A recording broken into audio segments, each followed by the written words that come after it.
ഇന്ന് നമുക്കെതിരായി വോട്ട് ചെയ്യുന്നാൽ അടുത്ത തവണ നമുക്ക് ചെയ്യും എന്ന ഉറപ്പാണ് നമുക്കുള്ളത്. ജനങ്ങളെല്ലാം ഒന്നാണ്. അവരേത് പാർട്ടിയിൽപ്പെട്ടാലും ഇലക്ഷൻ കഴിഞ്ഞാൽ ജയിക്കുന്ന പഞ്ചായത്ത് മെമ്പർ മുതൽ പാർലമെന്റ് മെമ്പർ വരെ മന്ത്രിയായാലും ജനങ്ങളെല്ലാം ഒന്നാണ്. അവരെ ഡിഫറൻഷ്യേറ്റ് ചെയ്യരുത്. ന്യായമായ എല്ലാ കാര്യങ്ങളും സാധിച്ചു കൊടുക്കണം. പറ്റാത്ത കാര്യങ്ങൾ പറ്റത്തില്ല എന്ന് പറയണം. നിയമവിരുദ്ധമായ കാര്യങ്ങൾ ചെയ്യാൻ നിർബന്ധിക്കുന്നവരെ വീട്ടിന് വെളിയിലാക്കണം. നമ്മളെ കുഴപ്പത്തിലാക്കാനാണ്. അങ്ങനെ ഓരോരുത്തരും തരാതരം പോലെ നമ്മൾ ചെയ്യും. ഞാൻ അവസാനിപ്പിക്കുന്നു. ഈ തരത്തിലുള്ള പിത്തലാട്ടങ്ങളൊക്കെ അവസാനിപ്പിക്കുക. ധൈര്യമായി ഇലക്ഷൻ നേരിടുക. പോസ്റ്റർ കീറിയും ഫ്ലക്സ് ചവിട്ടി കളഞ്ഞും എൻ്റെ ചീത്ത പറഞ്ഞും ഇവിടുത്തെ ഒരു LC മെമ്പറൊക്കെ എൻ്റെ അച്ഛനെ വിളിച്ചു. എൻ്റെ അച്ഛനെ അയാൾ കണ്ടിട്ട് പോലുമില്ല. ഭുവനേശ്വരൻ രക്തസാക്ഷിയുടെ പേരിലൊക്കെ വർത്തമാനം പറയുകയാണ്.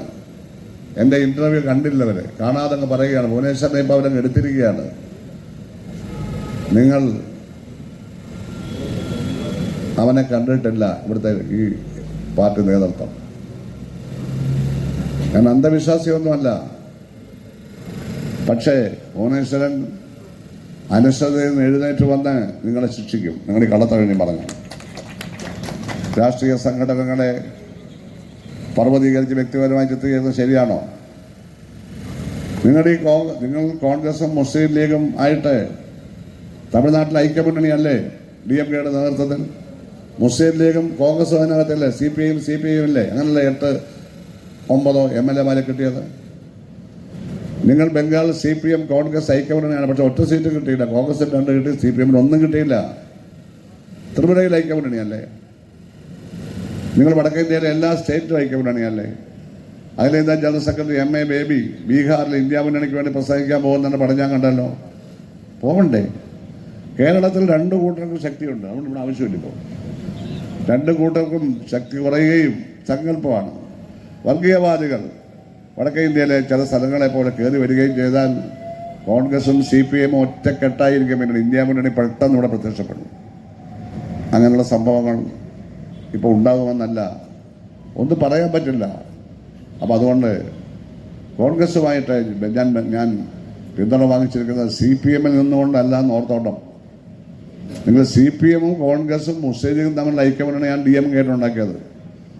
ഞാൻ പാർട്ടിയിൽ നിന്ന് മാറിട്ട് കഴിഞ്ഞാൽ സ്വതന്ത്രനല്ലേ? ഇന്ത്യയിലെ ഏറ്റവും വലിയ സെക്കുലർ പാർട്ടിയായി രാജ്യം ദീർഘകാലം ഭരിച്ച ജവഹർലാൽ നെഹ്റുവിൻ്റെ പാരമ്പര്യമുള്ള ഈ പ്രസ്ഥാനം ഇന്ത്യയിലെ പ്രധാന പ്രതിപക്ഷമാണ്. ആ പാർട്ടിയുടെ പിന്തുണ എനിക്ക് തേടാൻ കഴിയും. കാരണം ഞാൻ സ്വതന്ത്രനാണ്. നിങ്ങൾക്കിതൊന്നും അറിയില്ല.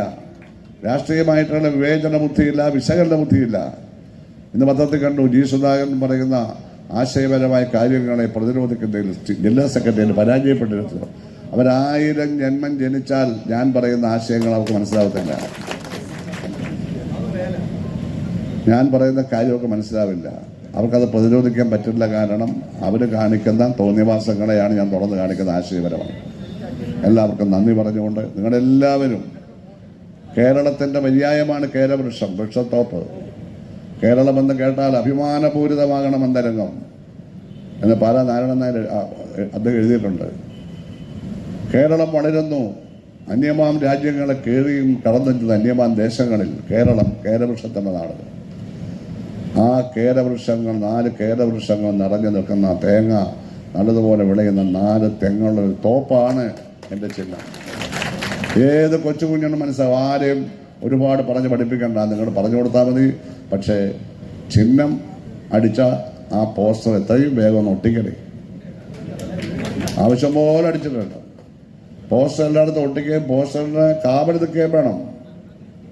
അവിടെ ഇവിടെ കൊണ്ടൊന്നും പോസ്റ്റർ ഒട്ടിക്കണ്ട.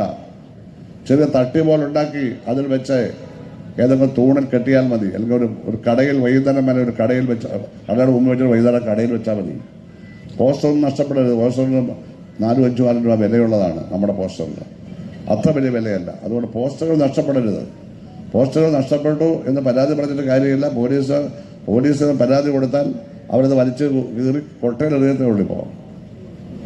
അപ്പോൾ സ്നേഹമുള്ളവരെ, നമ്മുടെ ചിഹ്നം പോലും നമുക്ക് വോട്ട് വാങ്ങി തരുന്നതാണ്. കേരവൃക്ഷത്തെ കണ്ടാൽ തന്നെ തൊഴും. ഐശ്വര്യത്തിൻ്റെ പ്രതീകമാണത്. പശു, കേരവൃക്ഷം, ഇവൻ ചാണകം പോലും ദിവ്യ ഔഷധമായി കാണുന്നവരാണ് ഇന്ത്യക്കാർ, അല്ലേ? ഇന്ത്യക്കാർ. അപ്പോൾ ഇതൊക്കെ നമ്മുടെ നാടിൻ്റെ ഐശ്വര്യത്തിൻ്റെ പ്രതീകമാണ്. കേരവൃക്ഷം കിട്ടിയത് നമ്മുടെ ഒരു മഹാഭാഗ്യമാണ് എന്നുകൂടി പറഞ്ഞുകൊണ്ട് എല്ലാവർക്കും ആശംസ അർപ്പിച്ചുകൊണ്ട് വിജയിപ്പിക്കണമെന്ന് അഭ്യർത്ഥിച്ചുകൊണ്ട് എൻ്റെ വാക്കുകൾ അവസാനിപ്പിക്കുന്നു. ബഹുമാനായ ശ്രീ രമേശ് ചെന്നിത്തല ഉദ്ഘാടനത്തിനായി ഞാൻ ഈ മൈക്ക് അങ്ങോട്ട് കൊടുക്കുക. നമ്മുടെ ഓഫീസിന്റെ ഉദ്ഘാടനം വിനീഷ് തോട്ടപ്പള്ളി.